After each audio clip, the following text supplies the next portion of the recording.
Disclaimer. The following broadcast gives a true and honest account of the events described, and all evidence and details herein are solely factual. What you are about to hear is real and may disturb you. Caution is strongly advised.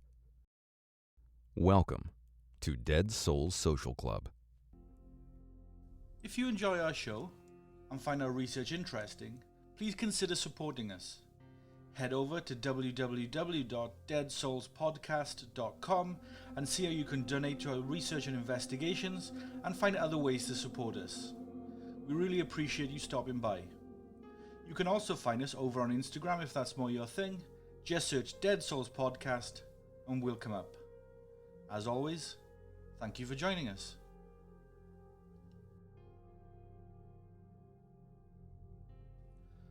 How does a nurse commit the most evil and unthinkable murders?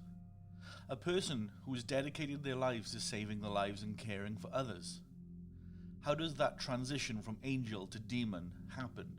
And how does it go unnoticed for so long? Lucy Letby is a serial killer.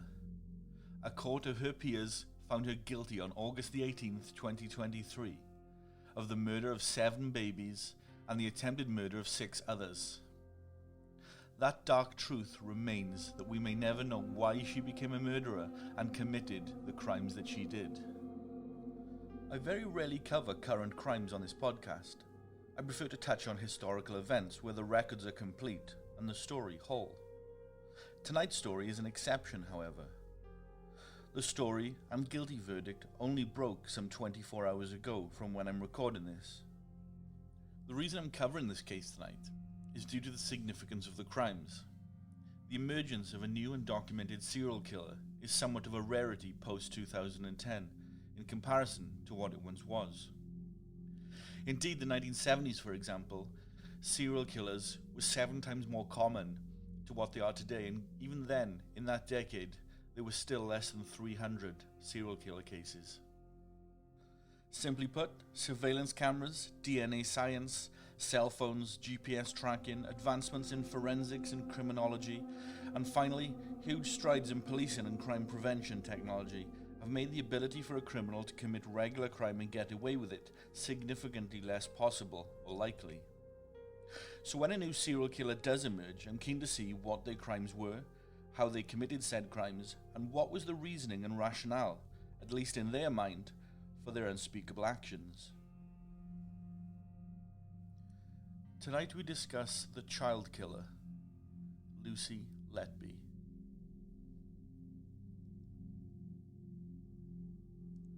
One doctor subtly described it as quite simply the safest place in the world.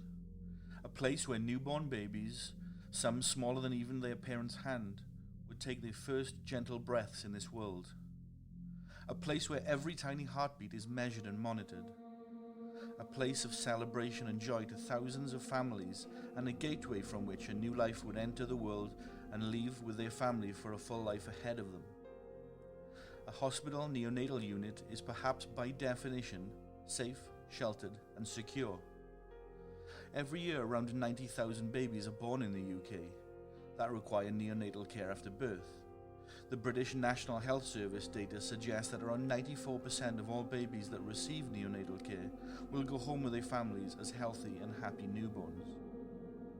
So to imagine a killer stalking the quiet, hopeful corridors of a hospital's newborn baby wing is perhaps to push back the very frontiers of what many think of as evil. That a young, smiling woman in her 20s, wearing her blue NHS scrubs, could carry out these callous and heartless crimes is somehow even worse. Deplorable. Deceptive. The name Lucy Letby will now be seared into the national conscious in much the same way as Myra Hindley, Rose West, and Mary Ann Cotton. The now 33-year-old neonatal nurse was convicted yesterday, or August the 18th, 2023 for those listening at a later date. She was convicted for murdering 7 newborn babies and attempting to kill a further 6. This makes her the worst baby killer in British history, not a celebrity most would wish to be known for. In balance, she was cleared of 2 counts of attempted murder, with the jury also being unable to reach verdicts on 6 further attempted murder charges relating to 5 other babies. So, what turned this young, university-educated children's nurse into a cold, calculated, cruel, and relentless baby killer? How did she carry out such unthinkable murders within the confines of an institution which is designed to save the most vulnerable of lives? And perhaps the most difficult and pressing question, why? Why did she want to do what she did? Why did she do it? Just why? To be very clear, and in true Dead Soul Social Club fashion, we are going to derive all our information and data from the court transcripts and official public records. None of tonight's episode is sensationalist information or drama derived from word of mouth, much like many of the tabloids that are now circulating. Fact, as always, is key, and indeed more furious than fiction. Let us start by taking a look at who Lucy Letby is. Letby was born in Hereford, a small cathedral city situated on the River Wye in England. She was born on the 4th of January 1990, an only child to John, now 76, and Susan, now 62. Both are described by friends and neighbours as well-liked and respected in the community. Letby grew up in a picture of a middle-class England. The family were Christian and regularly attended church together. There was a general consensus amongst the locals that Lucy, from childhood to her current years, had always been described as vanilla, beige, and outright average in every way. Letby was subsequently educated at Islestone Comprehensive School, followed by Hereford Sixth Form College. From a young age, she always wanted to work with children, she said. Unlike those she would now be compared with, i.e. Rose West and Myra Hindley, there were no signs of a traumatic or abusive childhood. On the contrary, she had a very close and loving relationship with her parents, and was openly a daddy's girl. Her upbringing was positively idyllic. Whilst armchair true crime watchers might think that leaves her a blank canvas or somewhat of an enigma to psychologists, it doesn't. But we will return to that in a bit. Lucy eventually pursued her education in nursing at the University of Chester, where she also worked as a student nurse during her 3 years of training. She carried out placements at Liverpool's Women's Hospital and the Countess of Chester Hospital. Letby was the first member of her family to study at university and graduated on September 2011 to much pride from the Letby family. Following university, Lucy secured a role as a neonatal nurse at the Countess of Chester Hospital. Her family didn't like the thought of her living in cramped staff dormitories, so her parents, who lived a couple of hours south in Hereford, had helped Lucy purchase a nicely kept £179,000 3-bedroom house near to where she worked. Lucy lived alone in her home in the small city of Chester, on a quiet middle-class street of neat lawns, expensive cars and privet hedges. Her neighbours were either retired or families with children. Although the neighbours hardly saw her, Lucy worked long hours and regularly volunteered for overtime. In the small amount of spare time that Lucy did have, she went to the gym and took salsa classes. She told jurors during the trial that she had quite an active social life, although her life clearly resolved around work. She was a thorough and fastidious journal keeper, writing down work shifts in blue ink and social engagements in pink ink, taking off items that she had completed. She documented her thoughts, feelings, and most of her daily activities. She was thought to be quite popular among some of her fellow nurses, 2 of whom she counted as her best friends. When questioned during her trial, she referred to them as her own little family. None of her friends or colleagues testified on her behalf during the trial, however. Ex-colleagues are keen to distance themselves from Lucy, though. They describe her matter-of-factly. She was unremarkable. She didn't stand out as a particularly bad nurse. She didn't stand out as a particularly good nurse. Nothing excelled with her, said one senior colleague, questioned under oath. Many may suspect Lucy Letby as having some form of psychopathy. Those who observed her in court saw her defendant coldly detached from the allegations that she faced, often staring impassively from the glass-panelled dock as jurors heard the most harrowing and heartbreaking testimony. including from her parents who witnessed their baby's horrendous screams and others who saw tiny limbs contorted in seizure during their final moments. One father made a statement which was read to the court. He described the haunting image of his triplet son's last moments on earth. He said, "You could see his veins, bright blue, go in different colors. He looked like he had prickly heat. You could see something oozing through his veins." Letby just stared ahead. She later dismissed the father's testimony from the witness box, saying, "I can't comment on their truth.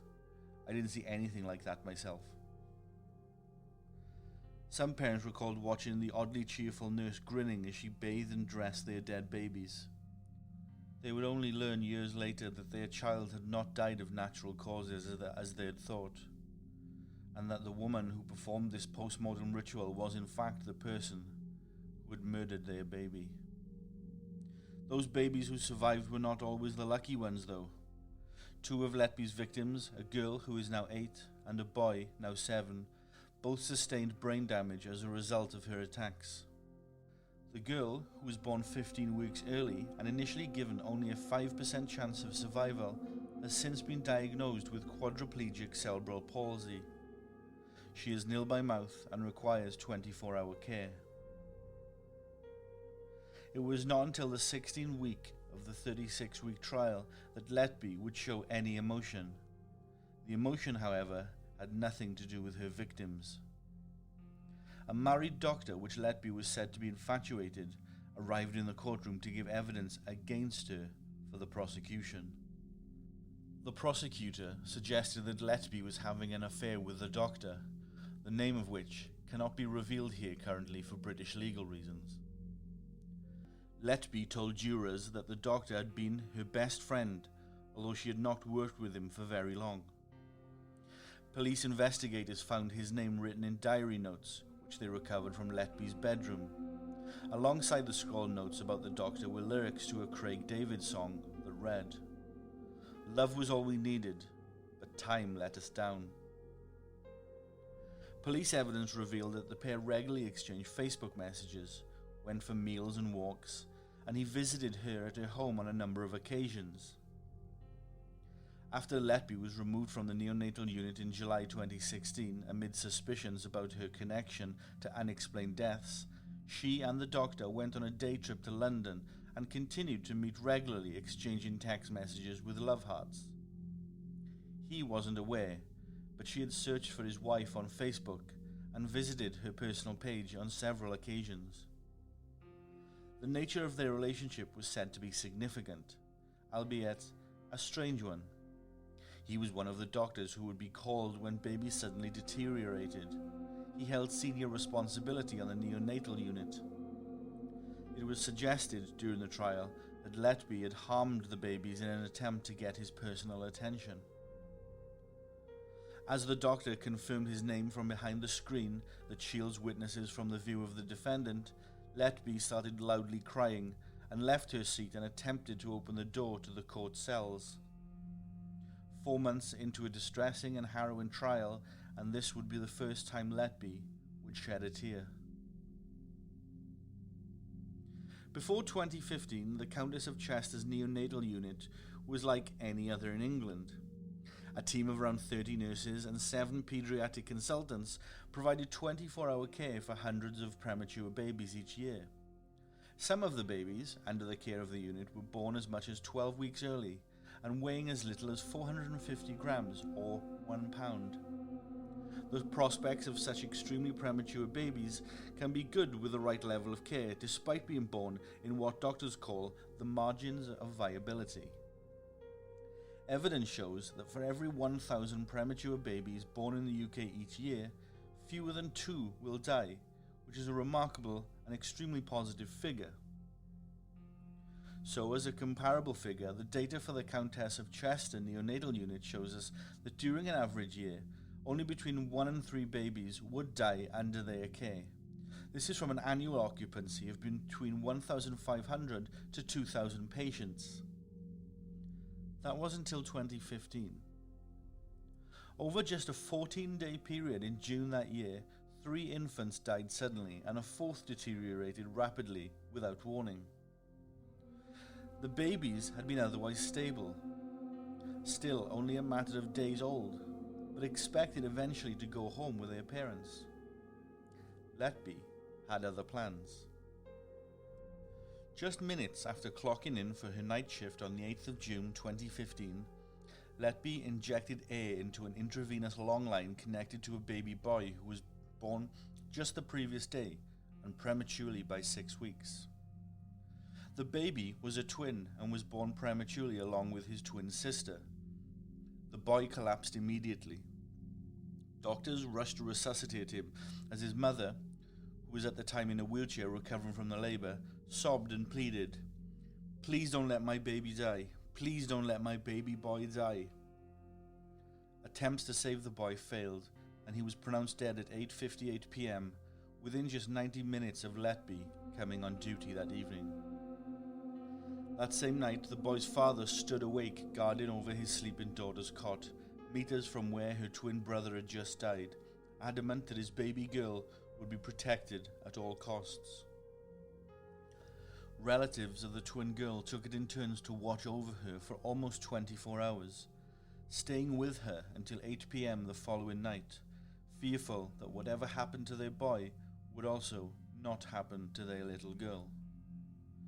Cruelly and sadly, 8 p.m. was the time that Letby came back on shift. But the family were unaware that the nurse taking care of their baby's needs was also their children's reaper. The little girl's alarm sounded shortly after midnight. All of a sudden she looked desperately ill.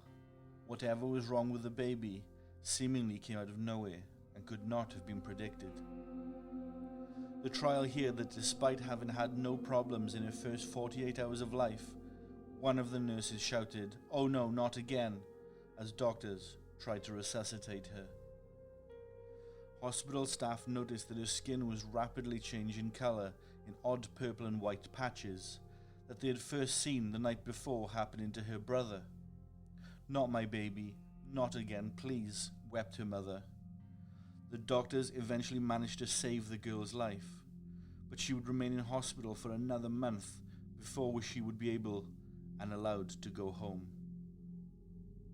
During the trial, it was revealed that records from Letby's phone showed that she had searched Facebook for the dead twins' mother on several occasions. The first instance was shortly after finishing the shift on which she murdered the 1-day-old boy. She then searched again the night after attempting to kill his sister. She searched for the mother again around 2 months later. It was also revealed that Letby had searched online for many parents of the babies that she treated. Letby also admitted so under police questioning. Police would find the records of 2,381 Facebook searches on her phone in the year to June 2016, approximately 200 a month. Searches were for the parents of the 17 babies included in her trial, and they had a disturbing pattern. There were also searches for many other parents. Letby often searched for the victims' parents within a matter of minutes, seemingly lurking for grief. She even searched for several of the dead babies' parents on Christmas Day, 2016. In just a matter of days after she had attacked the twin babies, Letby murdered another 2 babies. There was no rational explanation for the sudden collapse of the 4-day-old boy and 2-day-old girl. The situation was again strange and entirely confusing to the doctor and nurses at the scene. Doctors were struck by the strange discoloration of the baby's skin. It would also later become clear that 3 of the 4 babies had been deliberately injected with air through an intravenous line into their bloodstream, what would become apparent as Letby's most common method of attack, the jury was told. The change in skin colour was a phenomenon that many consultants had never seen before, but it became a hallmark of Letby's crimes, almost like a criminal calling card, even though no one knew it at the time. The injection of air into the bloodstream of a human being is not a commonly known technique as something that can cause quick and undetectable death. It's something that those in the medical field would recognize, however, which should have rang alarm bells to those who looked into the deaths at the hospital. Dr. Stephen Breary, the head pediatric consultant at the neonatal unit, has the calm, measured, rational temperament you would expect of a children's doctor. Even he was disturbed by the 3 deaths in just a 14-day period. He immediately reviewed the baby's care and, besides a few minor learning points, there was nothing he could identify to explain why the babies had died so unexpectedly and strangely. Then Dr. Breary looked at who was working at the time of the deaths. There was just one nurse was on duty for each death, Lucy Letby. Dr. Breary took the findings to Alison Kelly, who was the director of nursing. He explained that the mortalities were still unexplained, but added there was one common link between all the deaths. "It can't be Lucy. Not nice Lucy," Breary said to her. It was unthinkable to imagine that a nurse was harming babies in a neonatal unit, so the suspicion was all but dismissed the instant that it had been raised. It was the first time Letby had been identified as a potential suspect, even to a loose standard. At the time, most colleagues in the unit felt that Lucy had just been unlucky. My initial feeling towards Lucy Letby was that I felt sorry for her, the paediatric consultant Dr. John Gibbs, one of Letby's colleagues, told the Guardian newspaper in an August 2023 interview. She happened to be around when some of these babies were collapsing and dying, and perhaps it was purely coincidental. When it kept on happening, it began to look like this cannot be just pure coincidence, however. Over the following year, a young nurse poisoned 2 newborns with insulin, pumped other babies full of air, overfed a baby with milk, and caused trauma to one baby's throat by tampering with his feeding tube. Almost all newborns were attacked at night, often moments after their parents had left. A number were targeted when their nurse had briefly left the room for a few moments. On other occasions, Letby injected newborns with air and deliberately overfed one at the end of her shift, so that the babies deteriorated under someone else's watch. It was no secret that Letby was present when the infants suddenly collapsed, yet her crimes were so subtle they were unnoticeable. Trainees at the hospital started to refer to Letby as the Angel of Death. It was certainly not the first time that a practicing doctor or nurse has murdered patients under their care. A name from recent memory being Dr. Harold Shipman, for example. It is also almost certain that it won't be the last time that it occurs, as horrific and frightening as it is to admit. The key is learning from the lessons of the past to ensure the same methods aren't repeated in the future. The government of the United Kingdom announced yesterday that an independent inquiry would take place into the Letby case. Families of some of the babies attacked by Lucy Letby have said the inquiry into the case is not enough, given its non-statutory standing. Authorities should have powers to compel witnesses to come forward, the family announced through the law firm which represents them, Cardiff-based Slater & Gordon plc. One of the reasons Letby was able to get away with it for so long was because no one saw her harm any babies, and she was adept at covering her tracks. Although there was one night where she was allegedly almost caught in the act. At about 9 p.m. on the 3rd of August 2015, a mother arrived on the neonatal unit with expressed breast milk for her 5-day-old twin boys, who were referred to in court as Child E and Child F. The boys were born 11 weeks premature, but had made such good progress that they were due to leave Chester for a hospital closer to their own town. As their mother arrived, a horrendous scream pierced the dimly lit corridor outside nursery number 1. She immediately rushed in and saw Letby standing near Child E's incubator. Her son had fresh blood around his mouth and was in extreme distress. Her mother asked Letby what was happening, and the nurse, who wore a yellow butterfly sticker on her name badge, reassured her that he was okay and the blood was just from a feeding tube which was rubbing his throat. She should go back to the postnatal ward and rest, Letby said. The mother bought Letby's story. 2 hours later, the doctors were racing to save Child E's life. He had lost more than a quarter of his body's blood, and the skin on his stomach had turned a strange purple and white colour, similar to the discoloration described for 3 of Letby's previous victims. Child E was pronounced dead at 1:40 a.m. His mother was completely broken by a loss, but allowed Letby to bathe her dead son before wrapping his 1.4 kilogram or 3-pound body in the smallest white gown that Letby could find. His brother was her next target. This time Letby tried a crude new tactic. She poisoned Child F with insulin. Child F had been prescribed a very small dose of insulin to help raise his low blood sugar levels 2 days after his birth. He was also being fed fluid nutrients from a bag connected via an intravenous long line. In the early hours of the 5th of August, and just 24 hours after his twin brother had died, Letby injected insulin into the bag connected to Child F and added even more to a replacement bag that would be used when the first ran out. If the first did not kill him, the second almost certainly would. Letby's actions would ensure. The 5-day-old boy's heart rate rose exponentially and his blood sugar levels plummeted. One of the boy's legs began to swell rapidly. The doctors, once again perplexed, changed the baby's fluid bag to the replacement that Letby had also sabotaged, and they saw no improvement. The insulin was still dripping into Child F's body, and the doctors were completely unaware.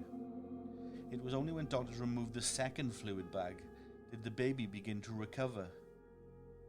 Results later showed that Child F had extremely high insulin levels along with a very low C-peptide level in his blood. It was unfettered proof that someone had administered a large, unprescribed dose of insulin to the baby and that a poisoner was at work. It would be weeks before these results came back, however, and when they were read by doctors in the unit, the significance was not immediately clear.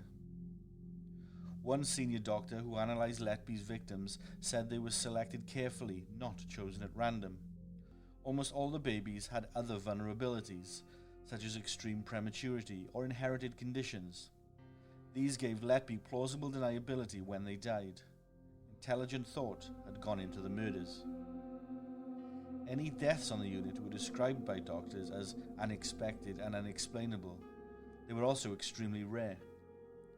Any baby who was present on a neonatal unit meant they were often incredibly fragile, and Letby's victims were often the most vulnerable of those. Many needed round-the-clock care and focused treatment, rather than just needing feeding and monitoring. Letby tried to kill one boy less than 12 hours after his birth by ramming a nasogastric tube down his throat, using his haemophilia as cover to explain the severe bleeding. Letby also appeared to target siblings too, given that 3 sets of twins and 1 set of triplets were among her victims during 2016. The timeline of her attacks show bursts of brutality in June in 2015 in particular, 3 murders and 1 attempted murder specifically, and again exactly a year later. Prosecutors don't know if this holds any significance. In between, the assaults would be spaced out more. In just 10 days in June 2016, for example, Letby murdered 2 triplet brothers and attempted to kill another boy, either side of a 2-night trip to Ibiza with a nurse colleague. By now, the prosecution said that Letby was out of control and enjoying playing God with her defenseless victims. Letby hid that identical triplets had been born on the day she returned from Ibiza. She was due to return to work the following morning, and Letby texted friends that she would be, and I quote, "back in with a bang, lol." A reference that she insisted under oath during the trial to the hospital unit being busy rather than anything sinister or untoward. The triplets, 3 brothers, were all in good condition. Letby was assigned responsibility for 2 of them, Child O and Child P. At lunchtime on the 23rd of June 2016, when the boys were not even yet 48 hours old, Child O's heart rate increased and his stomach ballooned. Child O's father stated that the baby's stomach expanded like E.T.'s stomach from the movie. It was really strange and unexpected. The Parents were called from the labour ward as child O suffered 2 serious collapses. There was a state of panic on the unit as doctors tried in vain to save the newborn. The mother, who was just recovering from labour, sat outside the intensive care room in a wheelchair, unable to bring herself to go closer. Child O was pronounced dead at around 6 p.m. that same day. Doctors had to tell the grief-stricken parents that they didn't know why he had died, but they gave them their reassurances that their remaining 2 babies were safe. They wouldn't know what was lurking just around the corner. Letby, just 13 minutes after murdering child O, had immediately set about killing one of his brothers. The nurse pumped air into child P's stomach as she fed him milk, shortly before the end of her shift. The baby luckily recovered overnight after Letby had left to go home. Then, within only 90 minutes of Letby starting her work shift the next day, child P collapsed again. Both parents recall vividly the horror of the hours that followed. The father of child O and P said that the hospital unit was in sheer pandemonium as doctors tried frantically to save the second triplet. They were hurriedly embarking down a road that they had only trodden some 25 hours prior. As child P struggled to breathe, Letby chillingly whispered to a doctor colleague who was working on the baby and said, "He's not leaving here alive, is he?" An ambulance team arrived to transfer child P to a specialist hospital, but the ambulance was too late, and child P collapsed one final time. He was pronounced dead at 4 p.m. The parents of the triplets begged and pleaded with the ambulance team to take their surviving baby to Arrow Park Hospital, where child P had been due to go. They were petrified that their third and final remaining baby would suffer the same fate as his 2 brothers, and they wanted to waste no time in getting the baby under the observation of specialist doctors. The ambulance crew agreed. Lucy Letby was said by numerous witnesses to be in floods of tears as she brought the 2 dead triplet babies into a private family room before their bodies were taken to the mortuary. The mother of the triplets, in a statement to the police, said that Letby was in pieces, almost as upset as we were. But who were the tears actually for? These would be the final murders for a killer nurse who was, by then, completely out of control, a statement that the prosecution told jurors. Letby searched Facebook for the triplets' parents on the first anniversary of their death. When asked in court about the searches, Letby claimed that what she referred to as the harrowing experience had stayed in her mind, haunting her, adding, "You don't forget something like that." Yet none of this harrowing and haunting expression of emotion was present in court during the trial for some reason. Much of the evidence in the 9-month trial was so medically complex and contested that it was difficult to know what the jury were making of it, or even if they fully understood what was being discussed. They heard about a week of evidence for each of the 17 children that we know of that Letby attacked. The medical records for just one of the babies alone ran to more than 8,000 pages. In addition, there were more than 5,500 pages of witness statements and 32,000 pages of exhibits and evidence, such as text messages and photographs. The jury were given a 25-page glossary of medical terms prior to the trial beginning to help them better understand the case and its contents. The jurors in the case were ultimately left with the same question as everybody else. Why? Prosecutors suggested the motive was a simple one, that Letby enjoyed playing God, and she got nothing more than a kick out of the excitement of killing babies. Or was it down to the attention that she craved from the doctor whom she was obsessed with? Letby denies all charges and denies purposefully harming a single hair on her baby's head. So I guess, at least not at this juncture, we will find out her motive anytime soon. Lucy Letby explained to the jury that she wanted to look after the most seriously ill babies, that she was a Band 5 nurse qualified to care for the most delicate of patients in the intensive care neonatal unit. She would even complain and moan to colleagues when she was not assigned patients who were the most in need of help. Observers of the trial have commented that the details of the case draw similar parallels to that of Beverly Allitt, a case from 1991. Following a trial and public inquiry, the details of Allitt's case laid out do reveal stark similarities to Lucy Letby and her crimes.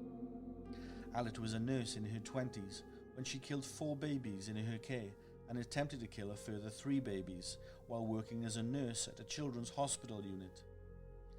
Allitt had used insulin and air bubbles to inject into the babies in order to murder them.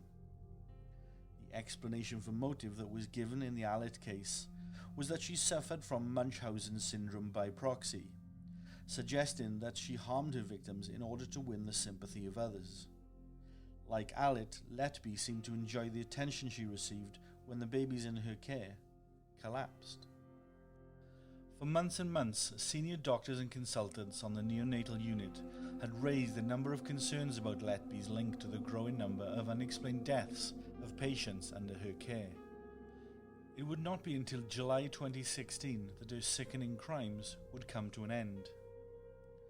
The hospital board removed Letby from the Chester neonatal unit following the unexpected deaths of Child O and Child P, 2 otherwise healthy baby boys. Following these 2 deaths, the senior staff on the unit demanded that Letby be removed. The hospital board was still uneasy at the decision, however, given lack of any evidence.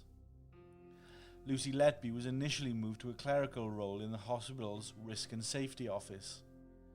It would still be almost a year before the Countess of Chester Hospital NHS Foundation Trust would contact the police in May 2017 with suspicions of murder.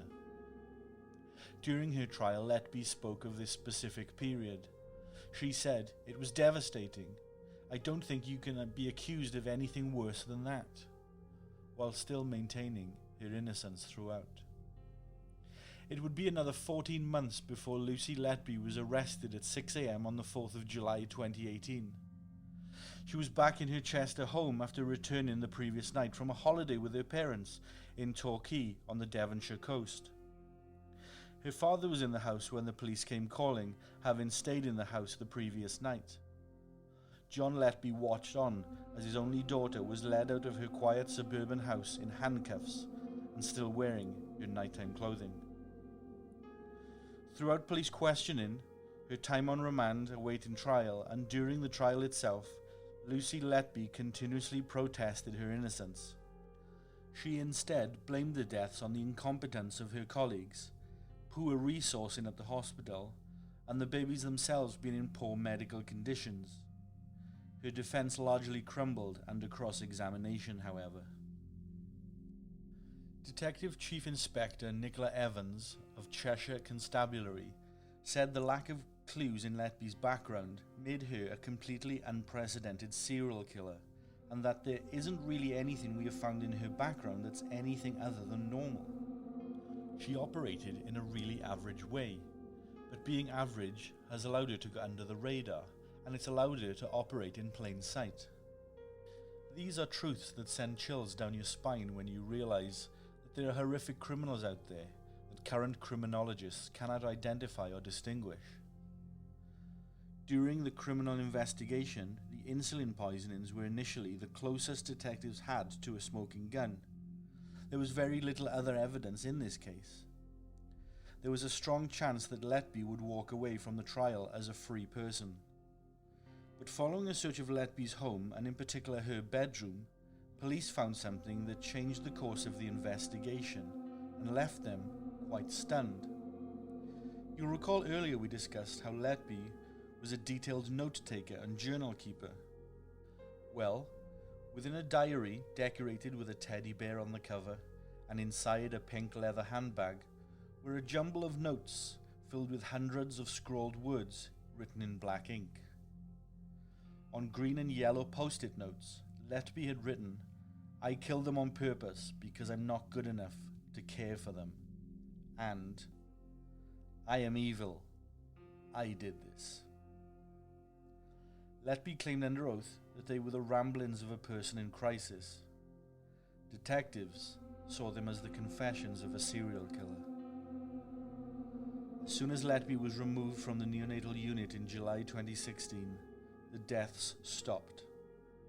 Over 3,000 babies have been through the unit's doors in the years since Lucy Letby has left, and the hospital has recorded only one single death. The final verdict.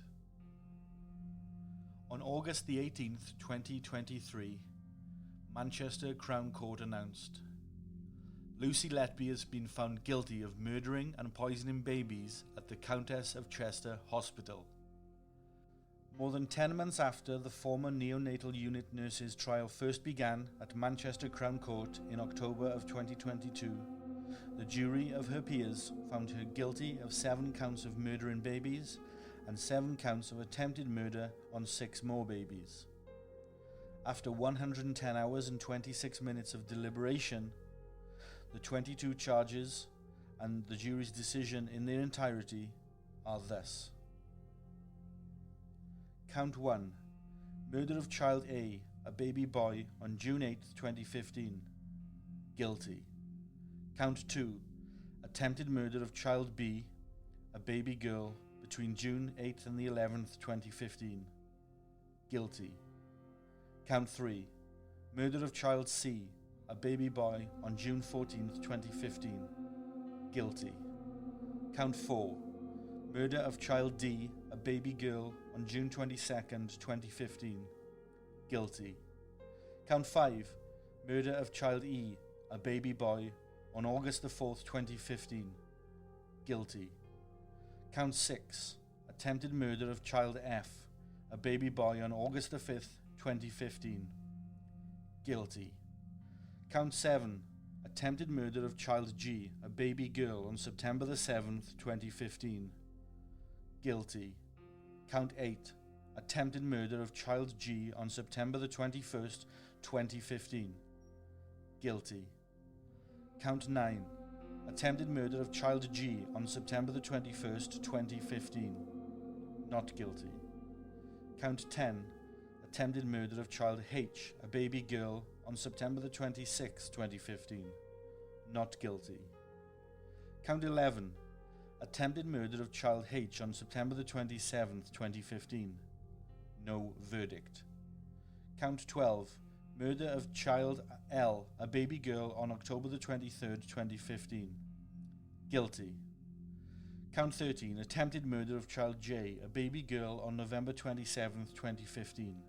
No verdict. Count 14. Attempted murder of child K, a baby girl, on February 17th, 2016. No verdict. Count 15. Attempted murder of child I, a baby boy, on April 9th, 2016. Guilty. Count 16. Attempted murder of child M, a baby boy, on April the 9th, 2016. Guilty. Count 17. Attempted murder of child N, a baby boy, on June 3rd, 2016. Guilty.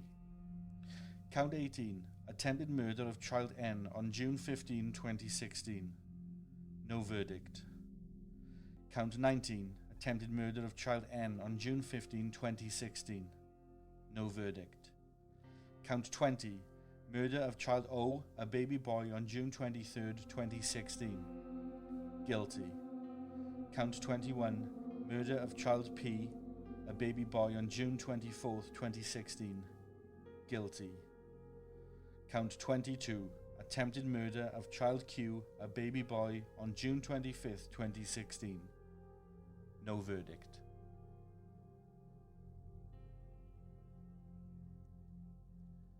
Lucy Letby, a serial killer, a child killer, will be charged for her crimes on August 21st, 2023.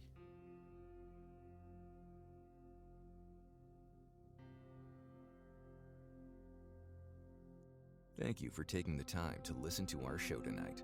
Be sure to leave us a 5-star review on your chosen podcast platform and subscribe to our show so that you never miss an episode. Our shows aren't sponsored by any company or corporation, so any support you can give us goes a long way in supporting the work that we do. From all of us here at Dead Souls, sleep tight.